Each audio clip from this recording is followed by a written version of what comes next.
আজকের আলোচ্য বিষয়টি হচ্ছে বাংলাদেশের পলাশবাড়ির যে গাইবান্ধায় কালী মন্দিরটি নির্মাণ করা হয়েছিল তার প্রধান উদ্যোক্তা এবং প্রতিষ্ঠাতা হরিদাস চন্দ্র তরুণী দাসকে বাংলাদেশ সরকার এই হরিদাস তরুণী দাসকে যেভাবে গ্রেপ্তার করা হয়েছে মানি লন্ডারিংয়ের কেসে, এটা কিন্তু সম্পূর্ণ যুক্তিহীন বা ভিত্তিহীন।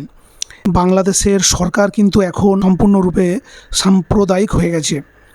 এর আগে চিন্ময় প্রভু দাসকেও যেভাবে বিনা অপরাধে গ্রেপ্তার করেছিল, তার কিন্তু এত প্রতিবাদের পরও সে কিন্তু এখনও পর্যন্ত চিন্ময় কৃষ্ণ প্রভু মুক্তি পায়নি। যেখানে বাংলাদেশের সংখ্যালঘু হিন্দুরা তাদের নিজস্ব চাঁদার মাধ্যমে হরিদাস তরুণী দাসকে সামনে রেখে মন্দির নির্মাণ করা হয়েছিল এবং সেখানে যে রাম মন্দিরটা নির্মাণ করা হয়েছিল সেটাকেও কিন্তু এখন স্থগিত করে দেওয়া হয়েছে। মানে বাংলাদেশ সরকার পুরোপুরিভাবে হিন্দুদের ওপরে যেইভাবে একটা প্রেশার বা মেন্টালি এবং শারীরিক টর্চার করে যাচ্ছে, যেটা কিন্তু একটা দেশে মোটেও কাম্য নয়। আপনারা শান্তিপূর্ণ প্রতিবাদ করে দেখেছেন, গত 1 বছর প্রায় হয়ে গেল চিন্ময় প্রভুকে এখনও পর্যন্ত তো ছাড়া হলো না। তাহলে ভাবুন, শান্তি শৃঙ্খলা বজায় রেখে এই প্রতিবাদের কী মূল্য যদি বাংলাদেশের সাম্প্রদায়িক সরকার এটাকে গুরুত্বই না দেয়। হরিদাস তরুণী দাসকে যে ধরে নিয়ে গেছে, এনার ক্ষেত্রেও একই ঘটনা ঘটাবে। বিভিন্ন রকমের অপবাদ দিয়ে, মানি লন্ডারিং বা টাকা কারচুপির অপবাদ দিয়ে তাকেও কিন্তু লম্বা সময়ের জন্য জেলে ঢুকিয়ে দেওয়া হবে। আর সংখ্যালঘু হিন্দুরা শুধু শান্তিপ্রিয়ভাবে প্রতিবাদ তো করবে, কিন্তু তার রেজাল্ট পাবে না। চিন্ময় প্রভুর যে অ্যালিগেশন লাগিয়ে তাকে বাংলাদেশ সরকার অ্যারেস্ট করে জেলে পাঠিয়ে দিয়েছিল, আজ প্রায় 1 বছরের বেশি হয়ে গেল।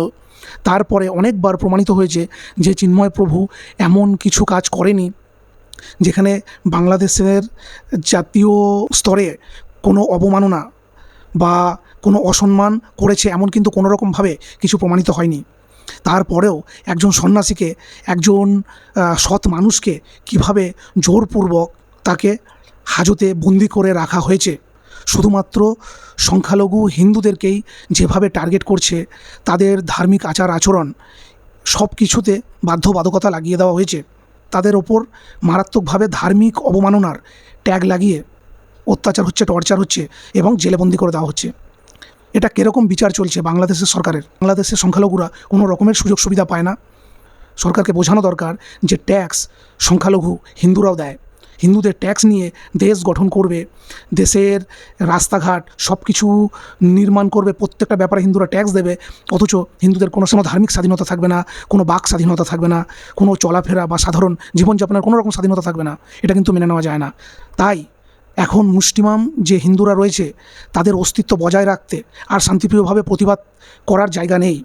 তাদেরকে এমন তীব্র প্রতিবাদ করা দরকার, তাদের ধর্ম রক্ষার ক্ষেত্রে দেশে টিকে থাকতে হলে যাতে বাংলাদেশ সরকারের টনক নড়ে যায়।